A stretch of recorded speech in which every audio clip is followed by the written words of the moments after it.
Olá, nas últimas duas aulas a gente viu uma coisa bem bacana das EDOs lineares de segunda ordem de coeficientes constantes, que foi uma aplicação àquele sistema massa-mola, né, que tem um carrinho segurado por uma mola, o sistema massa-amortecedor, o carrinho segurado por um amortecedor, ou aquele sistema mais complexo que é um sistema de amortecimento em que o carrinho está segurado por uma mola e um amortecedor. E a gente deixava ele oscilar com alguma condição inicial, né? E aparecia, a gente viu, uma EDO linear de segunda ordem de coeficientes constantes, que é uma EDO que a gente sabe resolver completamente, sem nenhuma dica. E eu até apresentei gráficos do comportamento da solução, etc. É um belíssimo exemplo. Tem outros exemplos muito bacanas aplicados também de EDOs lineares de coeficientes constantes, que são no caso dos circuitos elétricos, por exemplo, né? Vai aparecer algum exercício por aí em alguma lista. Muito bem. Na aula de hoje, então, eu vou começar, né, a considerar agora a generalização de coisas que a gente viu até agora para uma EDO linear de segunda ordem. Então, na aula de hoje vamos continuar trabalhando com uma EDO linear que seja homogênea, aquela que tem um zero do lado direito, em vez de uma função h de x, né? Mas, neste caso, vamos permitir que a ordem seja superior a 2. Pode ser 2, mas pode ser superior. Em especial, a gente vai estar pensando uma ordem maior do que 2, 3, 4, etc.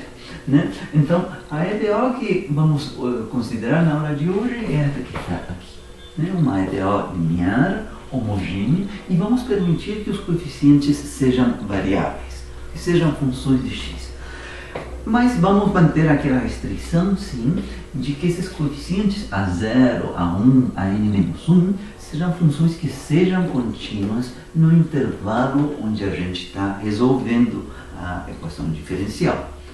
Isso é um requisito do teorema que nos garante a estrutura, a cara que tem a solução geral desse problema, né? Muito bem, então vocês vão ver que vão aparecer aqui a generalização das coisas que a gente viu para uma EDO linear homogênea de segunda ordem, né?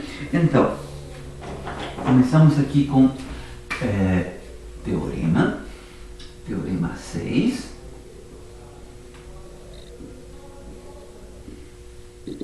Que é diretamente a generalização do teorema número 4 que a gente viu para uma EDO de segunda ordem. Então diz assim: seja y1, y2, yn, sejam y1 de x, y2 de x, adjacências yn de x, funções de classe Cn no intervalo de interesse, né? Significa que são funções que pelo menos possuem as primeiras n derivadas como funções contínuas no intervalo AB, né? E sejam elas soluções da nossa EDO que está aqui. Soluções da EDO em 3 estrelas. 3 asteriscos, perdão.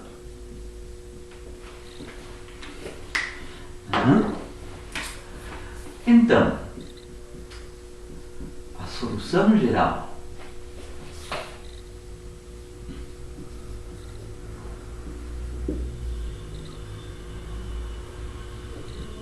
dessa EDO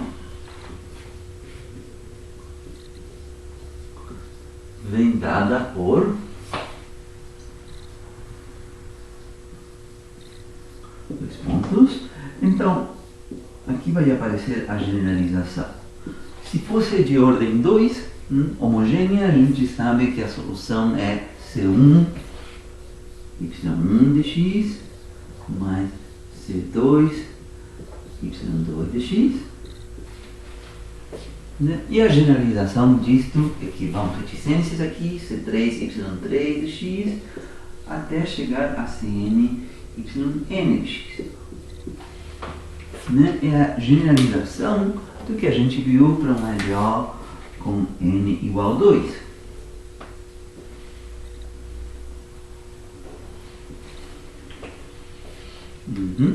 Mas há um detalhe que eu não mencionei ainda aqui. A gente sabe que, ok, a gente encontra N soluções, a gente monta a combinação linear dessas N soluções e essa vai ser a solução do problema, desde que estas N soluções sejam linearmente independentes. Então, temos que acrescentar essa informação, que é importantíssima. Então, por isso, desde que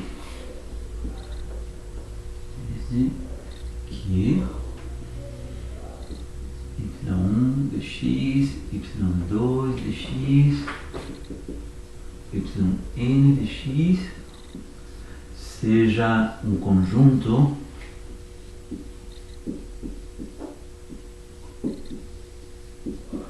linearmente independente, no intervalo onde a gente está resolvendo EDL, AB. E o que também na gíria das EDOs se chama um conjunto fundamental de soluções. Isso de ser fundamental é que elas são linearmente independentes. Bom, então, ótimo. Quando eu coloquei esse teorema para vocês, no caso de uma EDO de ordem 2, linear homogênea, eu falei que tinha uma pegadinha por trás dele. Porque eu falei que, em geral, para coeficientes quaisquer a 0, a 1 de x, a 0 de x, a 1 de x, quaisquer, desde que sejam contínuos, que a gente não tinha como encontrar a fórmula para o y1 e o y2.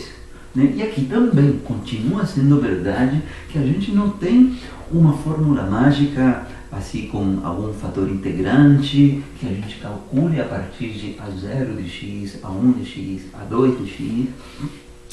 Não tem uma fórmula, infelizmente, para que nos diga, olha como vamos calcular o y1, o y2, não tem essa fórmula.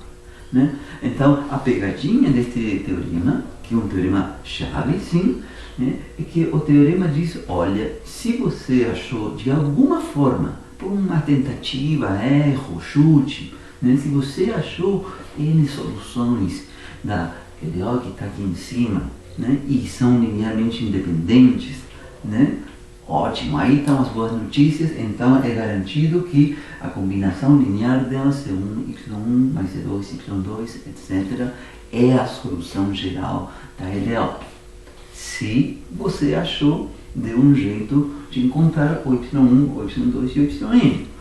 Agora, se você não conseguiu achar, o teorema não está dizendo como é que a gente se vira para encontrar. Aí que está a pegadinha do teorema. Bom, mas tudo bem, de qualquer forma, é um ponto de apoio fundamental. Quando esses coeficientes forem constantes, a gente vai ver que a gente, sem nenhuma ajuda, pode encontrar essas N soluções linearmente independentes. Tudo bem, vamos seguir o mesmo roteiro que a gente seguiu no caso das EDOs de segunda ordem. Bom, a gente viu que aqui aparece o requisito de que as funções sejam linearmente independentes. E a nossa ferramenta para testar a dependência ou independência linear de duas funções foi o Wronskiano. Então aqui também vai aparecer o Wronskiano de N funções. O que a gente tinha visto anteriormente era o Wronskiano de duas funções. Então, viramos aqui.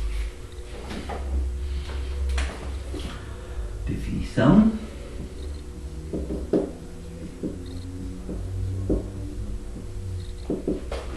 Wronskiano de N funções. Então, sejam f1 de x, f2 de x, reticências, fn de x, a gente pede que pelo menos elas possuam até a derivada de ordem n-1 como uma função contínua no intervalo em questão, sejam essas funções. Definimos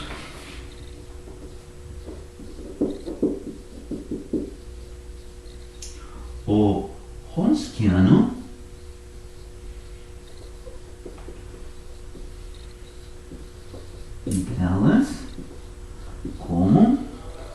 dois pontos.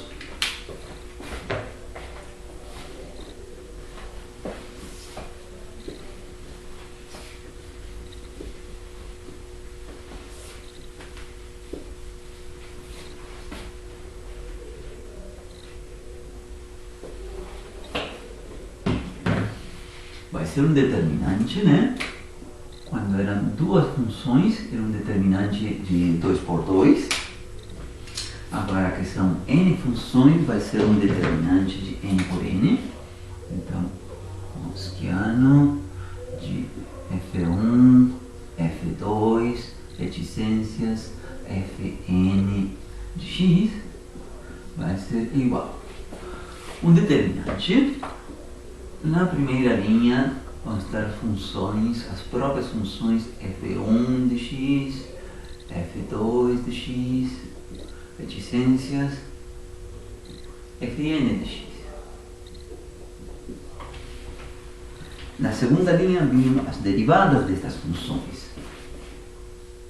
f1 linha de x, f2 linha de x, reticências, fn linha de x. E agora, o que vem na nossa generalização do Wronskiano?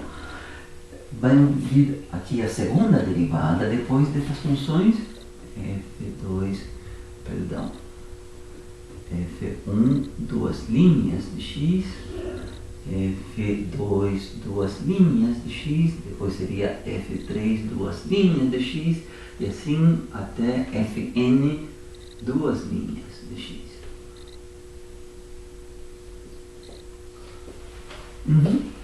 Na linha que vem depois, a terceira derivada, a quarta derivada, até chegarmos à última linha, em que vai aparecer a derivada de ordem n-1.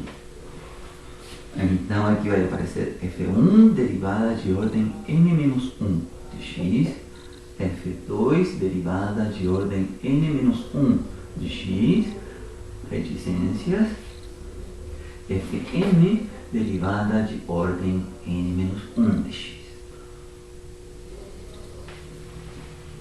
Então, se vocês conferem com calma, né, vocês vão ver que efetivamente tem n linhas aqui, né? E também tem n colunas. Ou seja, o que está aí dentro é uma matriz quadrada, e para uma matriz quadrada faz sentido a noção de um determinante. Muito bem, então vejamos como que isso funciona em algum exemplo com três funções.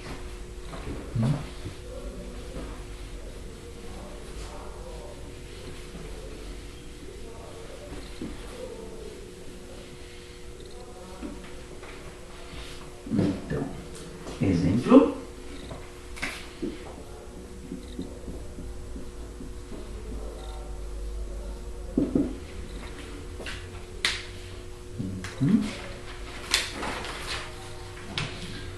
Calcule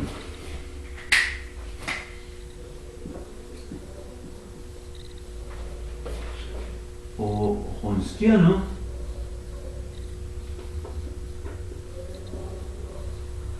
das funções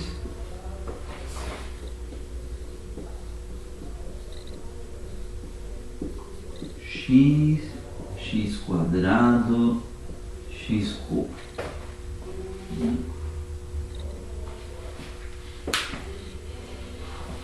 Muito bem.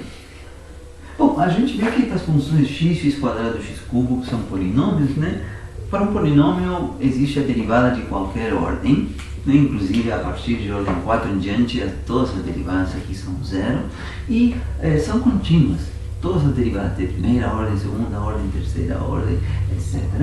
Né? E aqui o requisito, quando a gente definiu o Wronskiano daqui, é que as funções que estão aqui possuíssem pelo menos derivadas de ordem n-1, e n-1 aqui seria derivada de segunda ordem, contínuas, no intervalo. Se não se especifica nada, é que aqui está sendo assumida a reta real. Né? A gente vai ver que não há nenhum problema no cálculo desse Wronskiano. Então, solução.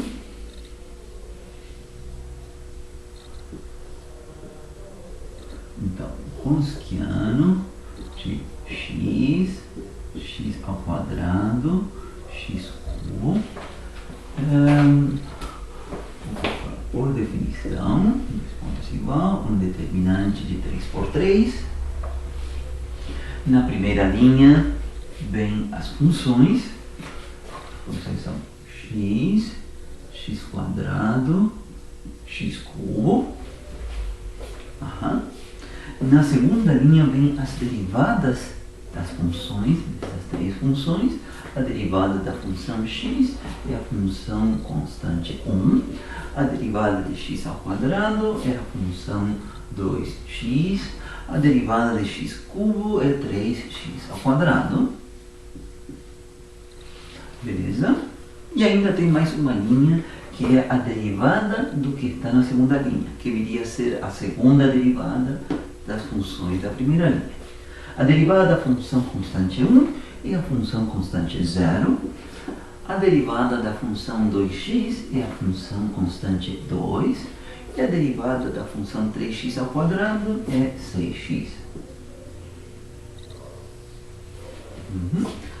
Então, o determinante que a gente tem que calcular é esse determinante dessa matriz de 3 por 3. Então, muitos de vocês no colegial veem sim como calcular determinante de uma matriz de 3 por 3, que é uma coisa mais elaborada, né, que o determinante de uma matriz de 2 por 2. Né? Então, pelo menos eu conheço 2 métodos. Né? E muitos de vocês devem ter visto um método que tem a ver aqui com as diagonais, aqui que aparece, e daí vai escolhendo os números, colocando, e depois monta a expressão e faz a conta. Né? Esse método, eu não vou seguir esse método, eu vou seguir um método que serve para uma matriz de ordem n, não somente 3 por 3, poderia ser 4 por 4, 5 por 5. Né? Vou seguir esse método.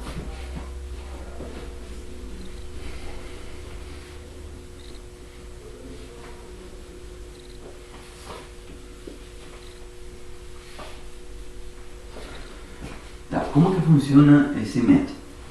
Esse método diz que, vou colocar aqui o Chomskyan das nossas 3 funções, x, x quadrado, x cubo e igual.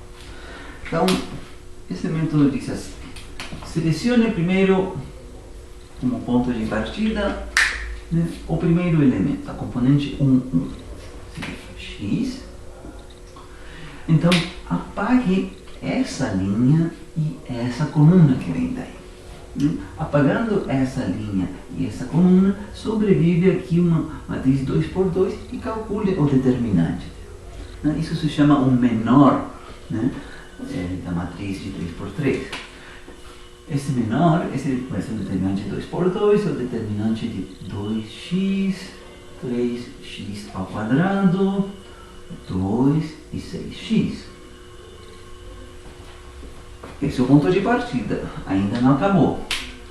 Seguinte, considere agora o segundo elemento que está na primeira linha, x ao quadrado, mas aqui considere um sinal menos. Troque o sinal, menos. Então coloco menos x ao quadrado. E faça o mesmo procedimento de apagar a primeira linha e apagar a coluna onde ele se encontra. Então vai ficar um determinante de 2 por 2 desta matriz. 1, 0, 3x quadrado, 6x. 1, 0, 3x ao quadrado, 6x. E para finalizar, considere o terceiro elemento. Ali, que seria x cubo, voltando, trocando o sinal de menos para mais. Então, vai alternando o sinal. O primeiro foi considerado com sinal mais, o segundo com sinal menos, o terceiro com sinal mais. Colocamos x cubo.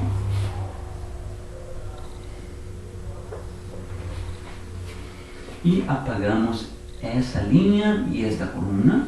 Fica este menor. 1, 2x, 0, 2. 1, 2x, 0, 2. E agora sim, então, nosso determinante de 3 por 3 ficou escrita com uma soma de 3 termos, onde em cada um desses termos aparece um determinante de uma matriz 2 por 2, com o qual a gente já está bem familiarizado. Então vamos abrir aqui. Seria x que multiplica aqui, produto dos elementos da diagonal dá 12x ao quadrado, menos o produto dos elementos fora da diagonal, isso dá 6x ao quadrado.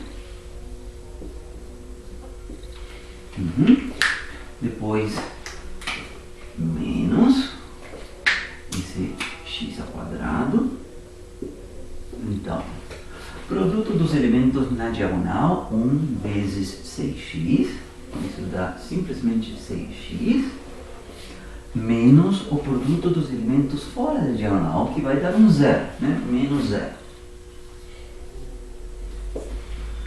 Certo? E ainda, para finalizar, temos mais x cubo, aqui, vezes o produto dos elementos na diagonal, vai dar 2, menos o produto dos elementos fora da diagonal, vai dar 0. Isso daí.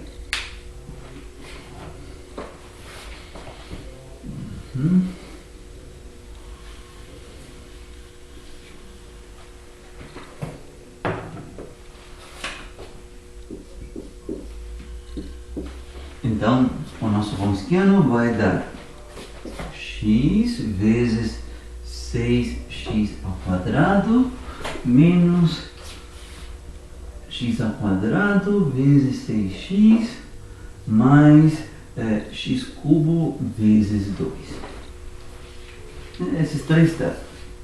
E a gente vê que o primeiro dá 6x cubo, o segundo também dá 6x cubo, mas leva um sinal menos na frente, portanto há um cancelamento desses dois termos, e sobrevive somente o último, 2x cubo. Portanto, a expressão do Wronskiano deu 2x cubo. Então, o Wronskiano de três funções também é uma outra função, né? A motivação para definir o Wronskiano vai ser a mesma motivação que a gente viu numa EDO linear de segunda ordem, né? É ter uma ferramenta para testar a dependência ou independência linear, né, de uma EDO, das soluções de uma EDO. Então agora vem o lema, que é o análogo dos lemas que foram vistos, dois lemas que foram vistos lá no capítulo, nas sessões de EDO linear de segunda ordem. Aqui vai ser a generalização deles. E esse lema precisamente vai falar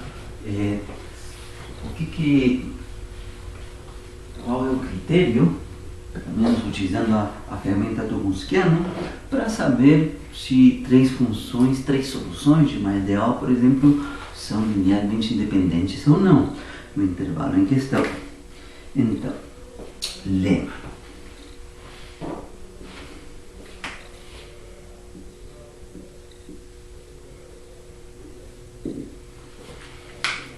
Então, sejam y1 de x, y2 de x, né, até yn de x, funções de classe Cn no intervalo AB, né, e sejam elas soluções da nossa EDO, né, soluções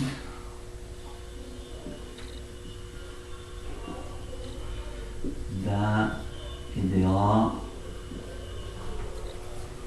em três asteriscos.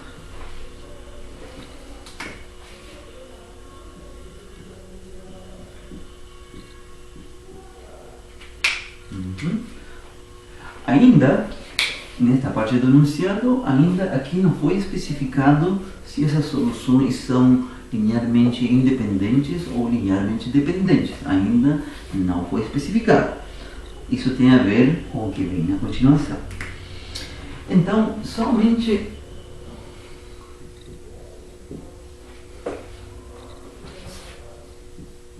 somente uma das seguintes possibilidades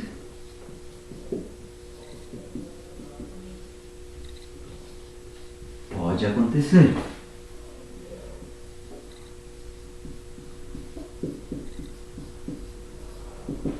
Então, primeira possibilidade, o Wronskiano dessas soluções, Wronskiano de y1, y2, reticências yn, esse Wronskiano é a função nula para todo x do intervalo, ou seja, o Wronskiano vale 0 em todos os x do intervalo AB, ou, possibilidade 2, o Wronskiano dessas n soluções, y1, y2, reticências, yn, né, é diferente de 0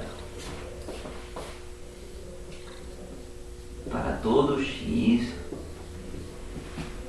do intervalo, né? Este é diretamente a generalização desses lemas 1 e 2 que a gente viu no caso de uma EDO linear homogênea de segunda ordem. Era exatamente o que estava dito aqui. E quando eu apresentei aquele lema lá atrás, eu falei, bom, se está dizendo que temos ou essa possibilidade que o Wronskiano vale 0, ou o Wronskiano for diferente de 0, numa passada muito superficial por cima, a gente poderia pensar, bom, aqui já foram consideradas todas as possibilidades, né? Porque ou o Wronskiano vale 0, ou o Wronskiano é diferente de 0. Que outra possibilidade poderia haver? E há uma outra possibilidade que é precisamente o que está descartando este lema, né? E tem a ver com o fato de que não é somente dizer que o Wronskiano vale 0, é afirmar que o Wronskiano vale 0 em todos os x do intervalo. E aqui está sendo dito que o Wronskiano é diferente de 0 em todos os valores de x do intervalo. A possibilidade que está ficando de fora aqui é que o Wronskiano possa ser 0 em alguns valores de x do intervalo, né? Tinha uma forma gráfica de ver isso que eu acho muito boa, né? Que é a seguinte.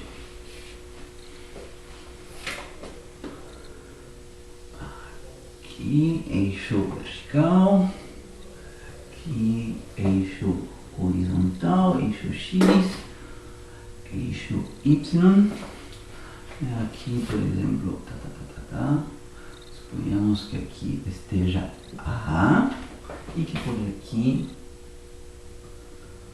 esteja o valor B. Então x se encontra no intervalo AB. Então, o que diz esse lema é que na hora de calcularmos o Wronskiano de n soluções, né, da EDO, só pode acontecer aqui que esse Wronskiano aqui seja uma função que é suave, tem que ser uma função suave, sem pontas, né, porque estas funções aqui são de classe Cn, significa que existe a derivada em até ordem n, nesse intervalo AB, e quando a gente calcular o Wronskiano delas, no máximo aparece uma derivada de ordem n-1, né, que tem que ser contínua, e a derivada dela também tem que ser contínua. Isso garante que esta função daqui deve ser suave, né? Mas o que diz é que é suave e pode ser positiva, ou também pode ser negativa, né? E também está permitido que esta função seja 0, a função nula, né? Então, pode acontecer uma destas situações, né? O que diz aqui na primeira situação é que o Wronskiano é a função nula, identicamente nula para todo x no intervalo AB. E o que vem dito no item 2 é que pode ser a possibilidade de cima ou de baixo, que o Wronskiano é sempre positivo ou o Wronskiano é sempre negativo. Todas elas podem acontecer. A possibilidade que não pode acontecer é que o Wronskiano seja uma função aqui que corte o eixo em um ou mais pontos. Né? Aqui corta em 1, 2, 3 pontos do intervalo. Esse seria um caso que não é considerado nesses dois itens, e essa é a graça do lema. O que diz o lema é que não pode acontecer esse caso que eu coloquei aqui em verde. Então aqui, vejam que o que está sendo graficado aqui, né, é y igual ao Wronskiano das n funções. Não cabe aqui o espaço para colocar y1, y2, yn, mas esse é o Wronskiano daqui. Em todos os casos, o gráfico é isso, né? Mas não pode acontecer, né? Não pode acontecer este caso, né? Que o Wronskiano das n soluções seja zero em alguns valores de x do intervalo. Ou é zero em todos, ou é diferente de zero em todos os valores de x. Né? Então, isso é importante porque quando a gente busca soluções da nossa EO linear homogênea de ordem n, as n soluções, né? Aí também, primeiro que já não é tão óbvio, né? Quando a gente, por exemplo, tem 3 soluções de uma EDO, não é tão óbvio sempre falar que essas 3, olhando assim de cara, são linearmente independentes. Quando são duas é muito simples, é coisa de ver se uma é um múltiplo da outra. O que em geral é muito simples de se fazer. Por inspeção a gente vê, olha, não tem como uma ser linearmente dependente da outra, não tem uma constante que me permita passar de uma para outra com alguma identidade mágica. Em geral, essa é a situação quando são duas funções. Né? Agora, quando são 3 funções, aí já não é tão óbvio, não é uma simples olhada à primeira vista. Há casos em que sim, mas em geral já não é tão imediato. Então, esta ferramenta Wronskiano se torna mais útil ainda quando for aplicado para 3 funções ou mais funções. Né? Agora, de onde é que vinha este resultado, né, de que o Wronskiano ou vale zero, ou o Wronskiano é diferente de zero em todos os pontos? Isso vinha, no caso de uma EDO de segunda ordem, da fórmula de Abel, tá? Que tinha uma fórmula mágica para o Wronskiano. Né? Então, aqui, para uma EDO linear de ordem n homogênea, também tem uma versão da fórmula de Abel que eu não vi. Eu vou colocar aqui, mas não vou fazer a demonstração, e vai ser o único lugar onde eu vou mencionar ela. Né? Então, a demonstração desse lema, né? Vou colocar aqui.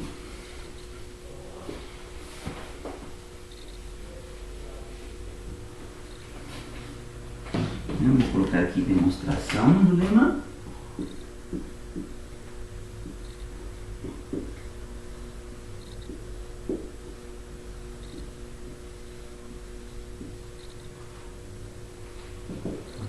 Então, a demonstração está baseada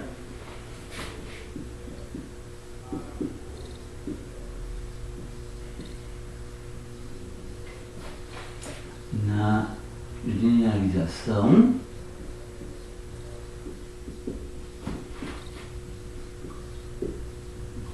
da fórmula de Abel.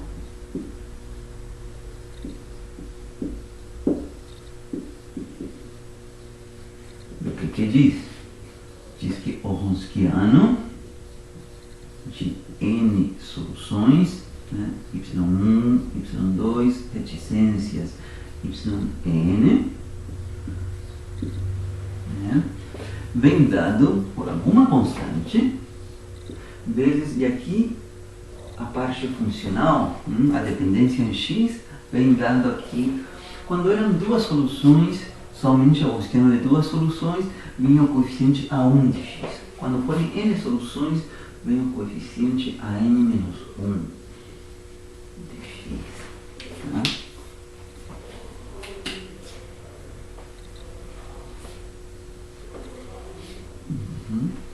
Tá? Que é esse coeficiente que está aqui. Desde que, e tem que tomar cuidado, né, na EDO de ordem n, haja um coeficiente 1 na frente da derivada de ordem n. Se vier alguma função aqui, tem que dividir por essa função, para que fique um coeficiente 1. E aí, isso vai definir o coeficiente a n menos 1 de x, que é esse coeficiente que é inserido aqui na fórmula de Abel. Né? A gente vê nesta fórmula que se n for 2, uma EDO de segunda ordem, aqui fica exponencial de menos integral de a1 de x, que era a fórmula de Abel que a gente conhecia. Aqui estou fornecendo a resposta para o caso de uma EDO de ordem n, não vou provar isso aqui. Foi provado para o caso de uma EDO de segunda ordem, não vou provar isso aqui. Mas a coisa é que, utilizando isso, tá, que não será provado, né, daqui dá para ver que o Wronskiano ou vale zero ou o Wronskiano é diferente de zero. Como era que se fazia? Bom, o primeiro caso vai acontecer quando esta constante c daqui, esse fator numérico que vai na frente aqui, seja zero. Se a constante c for zero, zero esta função aqui para todo x. Né? Vale zero para todo x no intervalo. Agora, se esta função, esta constante c, esta constante numérica c que estiver aqui na frente, for algum valor numérico diferente de zero, então vai acontecer o segundo caso, porque a exponencial de qualquer número é sempre um número positivo. Né? Isto que está aqui, independentemente de qual for o valor de x real, tá? É sempre positivo. É sempre positiva.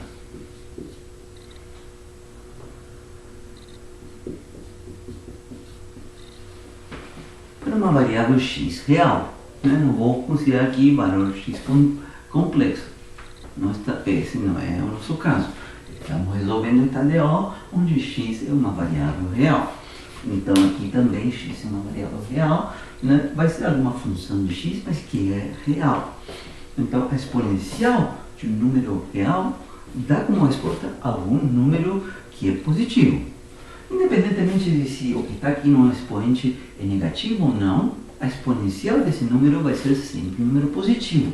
Portanto, né, se a constante c for diferente de zero, 1, 2, menos 3, menos 20, etc., vai estar multiplicando um número positivo, e então vai dar que o Wronskiano é diferente de zero em todos os pontos. Pode ser que seja positivo, ou pode ser que seja negativo, mas não vai ser zero. Né? Então, utilizando essa fórmula, você pode justificar a afirmação do Leo. Né? Não vou escrever aqui os detalhes, mas essa é a justificativa. E bom, e que mais? Né? E que mais? O que a gente sabe é que o caso em que o Wronskiano for zero vai corresponder ao caso em que o conjunto de soluções y1, y2, yn é um conjunto linearmente dependente de funções, que não é o caso que a gente gostaria de ter para a solução geral da EDO.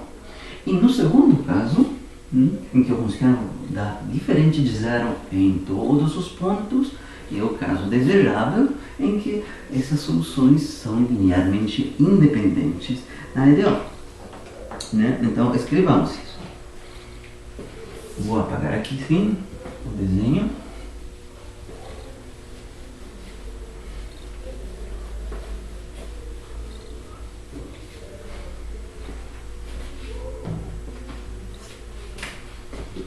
O caso 1 corresponde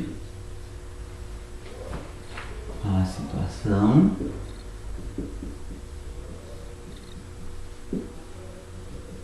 em que o conjunto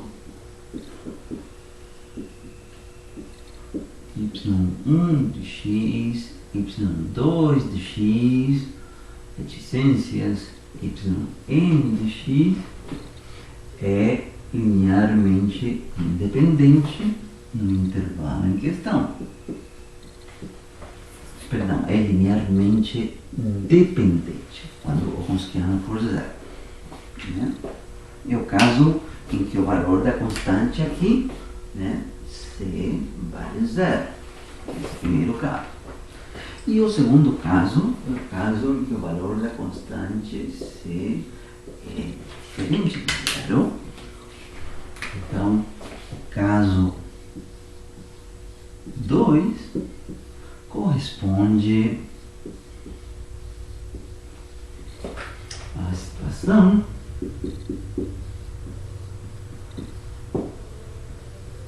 em que o conjunto